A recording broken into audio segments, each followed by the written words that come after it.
Local productions seen on Delta College Public Media are made possible with support from viewers like you. Thank you.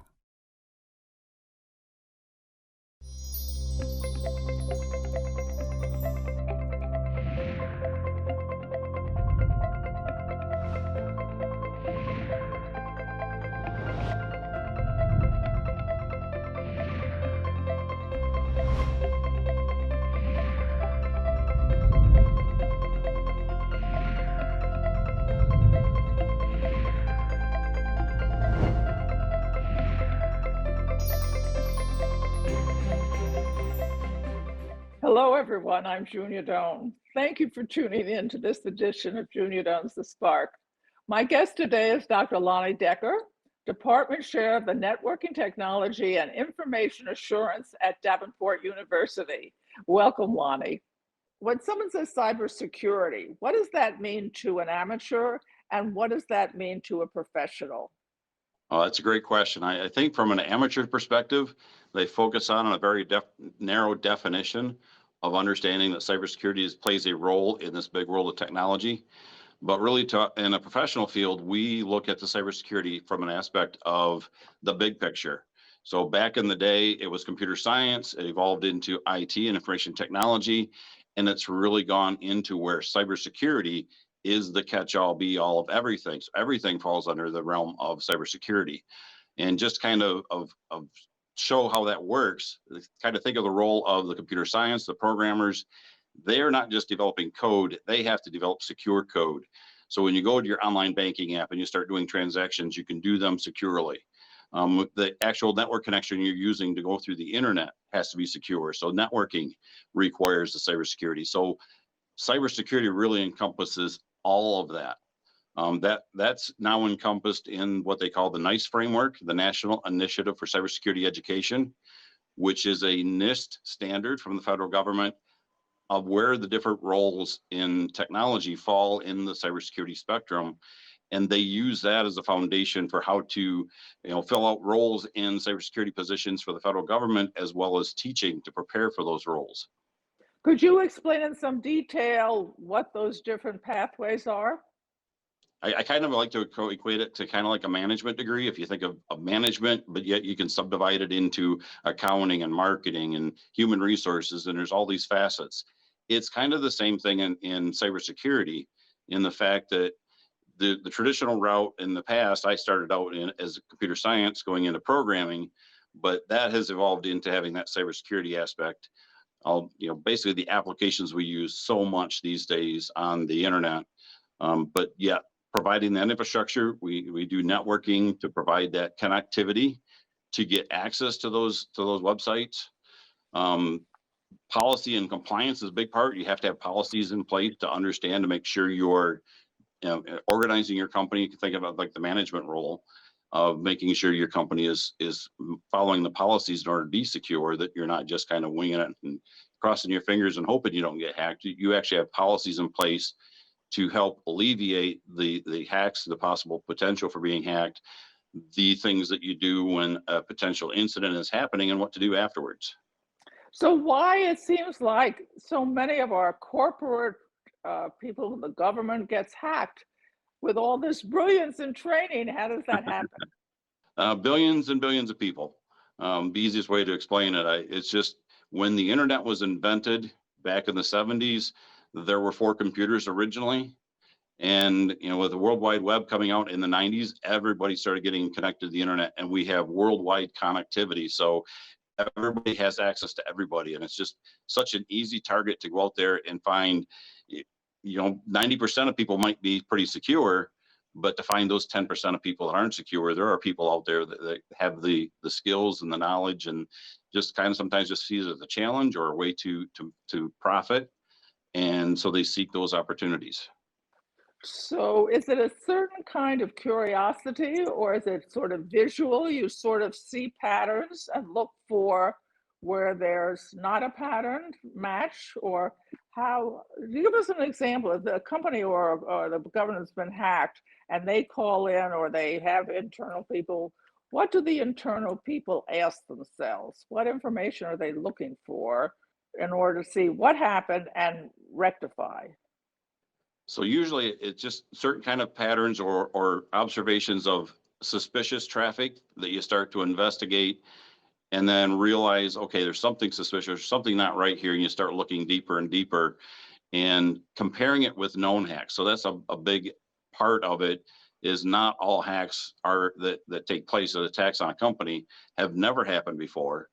Some of them that do happen and are rather new, they're not just attacking one company, they're attacking a half a dozen companies in the same industry. So they might be attacking different government entities. One of the big attacks last year really was, it was taking place over the course of a year, infecting dozens of computers throughout the federal government before somebody spotted something suspicious and they were able to look in and investigate it and track down really what happened and track back to when it started several months before. And once you've done that, how do you establish a system that supposedly cures that issue? To go back to the analogy, I guess I would say it takes a village. It takes that whole spectrum of everybody. We kind of look at what we do in the degrees we offer, because they all kind of fit in. But it's not just the programmers, it's not just the networkers, it's not just the policymakers, but they all kind of have to work together using their skills to investigate what happened, find the crack that let the attacker in, close that crack, and then modify policies going forward so that they can't get in that crack again. So are there different sort of I don't want to say personalities, but that's what I mean. Different kinds of personalities of way programs are designed that speaks to the nationality. In other words, do Americans design it certain ways, and the Brits and the Russians and the Chinese do it, and Israel do it differently? So you can say, when the hack takes place, this looks like Russia, or this looks like whomever. So there's footprints, there's digital fingerprints of different kinds of code that are used in the attacks. And so once you've identified an attack pattern and track it back to kind of where it came from, whether what source it came from, whether it was, came from within the US or came from Russia or came from wherever, when another similar type of attack happens, you start looking at the code and see if it matches a fingerprint of something that's happened in the past, and start saying, okay, that looks like the same kind of attack that happened 6 months ago. This is likely where it originated. So what's the best protection for the government or the private person or the corporate person? For that, I would say it's the full complex approach. My background kind of went from computer science into computer networking. And as I kind of got more into the cybersecurity aspect of it, it was easy for me to go back and blame the programmers, because as a networker, one of the things you try to do is keep the attack traffic out of the network so that it can't reach the program, that the programmer is left vulnerable. But yeah, the programmers have the responsibility to go back and look at code and find vulnerabilities and make it more secure as well. So it's all of that. When we look at it from the master's program, information security management, it is ensuring that code being developed and maintained is properly secure, that the network being developed and put in place has proper security controls, the right tools and techniques, that you have the right policies in place to ensure that things are kept up to date and continually modified as things get more sophisticated over time. We get more sophisticated tools. We have to make sure we add those. It's trying to keep one step ahead of the attacker. And so that all kind of has to fit in together into a comprehensive program. What do you need to be or learn to be really good at this? Matching your skill set and interests to your day-to-day job. So I mentioned the fact that I actually got my bachelor's and master's in computer science, and I really loved the hands-on coding and the solving of problems. But that was back in the 90s. And the development of programs, development of web applications, everything got so much more complex that I kind of fell out of favor of doing that. But there's the people that have that real interest of still going in there and solving those problems and getting down into the nitty gritty of the code is a really good skill to have in that area. I went in the networking route after that, where it's configuring the devices to help maintain the security for the organization. And it still kind of matched that idea of what I like to do with the hands-on. It really gave me the hands-on. I've been building computers, my own PCs for, ever since the 80s. And so having that hands-on with actual physical devices on the internet, routers and the switches that make the networks work, was really an interesting place for me to go to keep that hands-on touch. There's other people that go in there and just they don't necessarily want to get down into those nitty-gritty, those day-to-day operations, but they like to manage the big picture aspect. They can manage people, they can manage the employees of the organization and teach them how to be secure, the information security managers. So the best way to say it is, no matter what skill set somebody has, what their interests are, there's a place that they can fit in maintaining the cybersecurity mission for the country. So do you get a college degree, a certification like from Cisco, or what kind of credentials would you need to make yourself eligible for applying to certain jobs? It's all of the above. A certain amount of degrees and certifications really helps. My background was, like, as I mentioned, computer science. I got my master's in computer science, and I did a PhD in IT security, is really in management and IT security is where I went on that side. But along the way, I took training courses to be an instructor to teach Cisco networking about 20 years ago. I became a networking academy instructor, teaching other instructors across the state of Michigan and Ohio, really, to how to teach the computer networking aspect. As the Cisco curriculum has evolved into applying security, cyber operations, how to maintain the safety of the operations of the organization from a cyber aspect, as well as DevNet, how to develop secure applications and systems. Those are all trainings that I've done to help keep myself up to speed and current. And then I also train other instructors still across Michigan and Ohio with those skills as well. This is such a fast changing field.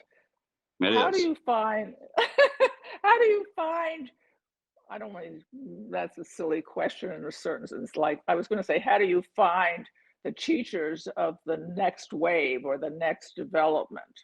But I guess you know the good ones, and they're the ones who are already ahead down the field trying to learn what to teach to understand it or do it. One of the things that we have done, in 2009, we started down the path at Davenport University of becoming a center of academic excellence in cybersecurity, which we achieved that designation in 2011, and we've maintained it over the last 10, 11 years. That is a designation that is given by the NSA. And originally, It's when we just the obtained National Security Administration. correct, Just say yes, what the NSA is. Okay. yes. So we've been a CAE for over 10 years, partnered with the other CAEs in Michigan. Originally, it was What is a universities. CAE? Explain what a Center of CAE Academic is. Excellence. It's a Thank center you. of academic excellence in cybersecurity education, cyber defense. Since then, they started also designating community colleges. So I think right now there are 7 total of 12 colleges of Michigan that are designated as centers. And we all work together to really kind of come up with the right solutions for students, whether it comes down to the curriculum, articulation agreements, transfer agreements, how to attract students into the curriculum. I looked at the numbers today, and there are 600,000 open jobs in the U.S. right now for cybersecurity specialists out of 1 million employed. Wow. So we need 60% more than what we already got nationally, and roughly about that in the state of Michigan, 10,817 job openings right now out of 18,000 employed. So it takes a partnership of all of the CAEs working together to try and bring students in, get them trained into the right practices, the right policies, the right areas that they're interested in, so we can fill this need for the cybersecurity operations for the country.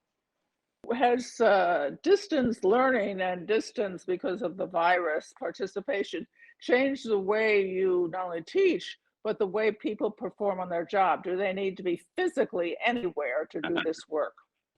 So one of the things that really changed, obviously, just like everybody else, we started teaching remotely. Davenport's been doing online training for over 20 years. We were pretty early in that, but over the years, we also created what we call RTV, or basically remote training options. where students can attend class remotely. So we already had that in place. We just had to quickly transition our in-seat courses to RTV options to allow students to attend from home during the COVID. Then we also started developing what we call a flex format, which is whatever fits the student the best. So we have online delivery systems for not only simulated labs or physical access to physical equipment from home, as well as the equipment we have in the classroom. And we give the student a flex option where they can either attend the class in person with the instructor, they can attend remotely while the instructor is giving the lecture, or they can watch the recording later on. And then in any way format they choose, they can mix them up, but they can also then access the hands-on physical equipment they need either in the classroom or through remote access. So it's really changed that and kind of driven us to find alternate means to get their curriculum to the students, and yet make sure they're still prepared to carry out the mission. Yes, I'm very impressed. That probably it's good thinking, and was immediately taken up by people who, had difficulties meeting whatever the restrictions were last time. So good for you. State Yes. of tomorrow, personalized learning, personalized work to some extent. So when you graduate, and you apply to the government or you apply to a company, is there any certificate you have to have or not? Not specifically. The degree helps. So we have bachelor's and master's degrees across the spectrum of cybersecurity, but we do encourage our students to also get a certification to help in certain areas, like a Security Plus or a Cisco certification, to help set themselves up a little bit higher to demonstrate their knowledge to help get into a particular field with a certain company. And I read you do mentoring too at Yes. Davenport. So that's That's a really come out of our wonderful option. It is, and I always have to admit I'm late coming to the mentoring idea. But one of the things we as a Center of Academic Excellence, we're always looking at things that help get students into cybersecurity pathways. And that involves things like summer camps for high school students, junior high students, competitions, and those types of things. And in our scholarship programs, we proposed, and then we're ultimately in 2019, we were granted the Scholarship for Service Cyber Core Scholarship Grant from the National Science Foundation for almost $4 million over 5 years. What we did with that is, in that grant proposal, we stated that our SFS scholars, we're going to look at that as a big picture type of thing and incorporate mentoring in there for our scholars, but also for these high school students that are kind of getting interested, to have our students mentor them, and then also ensure that our students have a mentor out in industry or in government to really fill that pathway, that need to get a student interested and continue them along the pathway of staying interested, and then actually filling that need for these positions out in not only private sector, but public sector. And I read their scholarships as well. Yeah, so the SFS particularly, we've been involved in another one through the Department of Defense because we are a Center of Academic Excellence. It's a Cybersecurity Scholarship Program, or CYSP, since about 2014. Every year, we generally get about 1 or 2 scholars a year that are selected to work for a DoD agency after graduation. And then since we got the Scholarship for Service grant from the National Science Foundation, we have been able to do, right in this current year, we have a total of 20 scholars that have been at the program. 2 of them just graduated in fall. But both of those scholarship programs provide the student with full tuition, books, fees, and a living stipend in lieu of then working for the government upon graduation.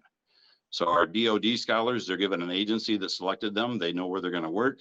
Our SFS scholars work to find an employment after graduation with a federal executive branch agency as a priority, so that if they receive the scholarship for 2 years, they're going to go work for a government agency for 2 years to pay back that scholarship, to get them to fill that need for the government need for cybersecurity, just all these roles we have in cybersecurity. How did you personally get interest in the computer field? I kind of got interested, so it goes way back. I won't say that admit to my students sometimes I've been teaching in 5 different decades is my story. So I started in the late 80s. So if you count the decades, but I got interested in computers back in high school. Back in the 80s, that meant one thing, computer science. That was everything technology was computer science based. As time went on and the field has exploded, it has become more and more specialized, as we kind of talked about, with going into networking, going into cybersecurity, going into digital forensics, going into project management, all these other specialties. So over time, I initially got interested. I followed the computer science path, and then as it has exploded and spread out with the specialties, I kind of followed my own area of specialties that I was interested in, which is the networking pathway. It is the cybersecurity, the cyber defense pathway, but also a strong interest in the social interactions of cybersecurity. I did my dissertation in the security effects of end users, how the end users for organization understand and can be taught to understand security awareness. Interesting topic. What does the social awareness mean when you look into it? Social awareness of problems?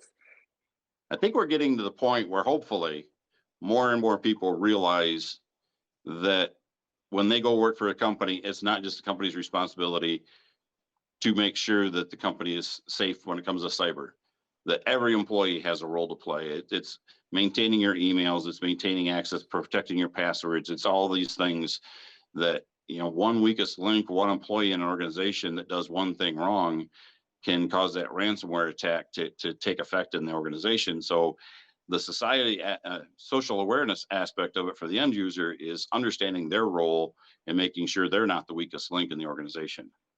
As just a civilian, I keep reading you've got to change your password. It's got to be complicated. It's got to be long. What does your experience and advice say? It's got to be long enough to be secured, complex enough to be secured without being overly burdensome. That's the challenge. There's a lot of research actually going on into specifically how best to do passwords, because really, really long, complicated passwords aren't necessarily always just automatically better. But a simple 6-character password that it contains nothing but letters can be hacked in just mere seconds. So if somebody gets the hash value of that password, they can just look it up and have your actual password in just seconds if they have access to. It's just too easy. It's too fast. So that's the need for what would having you the longer direct passwords. people to think about when they consider a password? The going thing right now is minimum of 8 characters, including uppercase, lowercase, symbols, and numbers, and at least one of those. I do find a little frustrating sometimes when it gets way more complicated than that, where people are either writing them down or they're storing them in a password password capture, just putting it. There's all kinds of fun little things that go on with that, but yeah, we need to play our role and make sure that we're taking our passwords securely, we're following the guidelines, and we're not making it too easy for the hackers. Every place I go, they want a password. I almost feel I want one password because, a magazine subscription doesn't seem to be so interesting. But you'd probably be against using the same password. Especially if you have credit card numbers and so on that are behind that password, behind that, you're making it too easy on the hacker. So there are methods for dealing with multiple passwords, for storing them securely in an encrypted fashion. So those do help. Is that an app, or do you put it in your database for contacts, or what? There are apps out there for phones that you can use to store passwords securely. They're locked behind another password, but then they're all encrypted. So long as you also lock your phone. So if your password is protected in a password app on your phone and your phone is also locked, that does add levels of security to make sure that you have a way to store them securely and not make it too easy for people to get access to them. I was taken by the report I read. Nowadays, you can't tell what's fake, what's real. But anyway, they had electric storage stations in Moscow, but they were able, I guess the Ukrainians, I don't know, somebody was able to get in and cancel their ability to function. That's really dangerous if you, I mean, if you had a product to sell that was dependent on electricity and it could be invalidated like that, I don't know, is any product safe in your opinion? Everything is these days vulnerable. You mentioned electricity, water systems are under a lot of scrutiny, chemical plants, because they're all computer controlled. So there was an attempt to, and actually it was a successful attempt, but it was quickly detected, so therefore thwarted, to essentially turn on a chemical dumping into the water supply for a municipality, thereby making too much of that chemical in the water to where it wouldn't be drinkable. That's a sober note to end on, but it's a sober topic. Anyway, I want to thank you so much for the information that you have shared with us. And I'm surprised to hear that there's 600,000 jobs out there in America and 10,000 in the state of Michigan.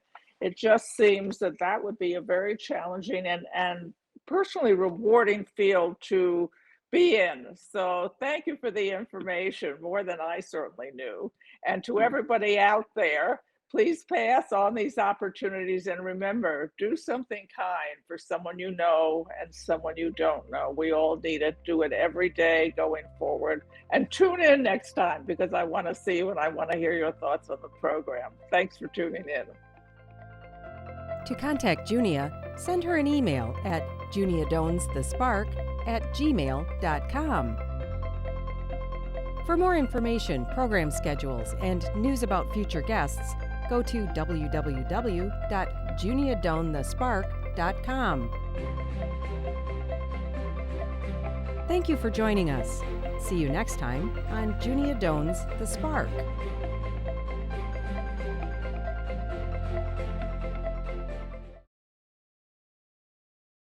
Local productions seen on Delta College Public Media are made possible with support from viewers like you. Thank you.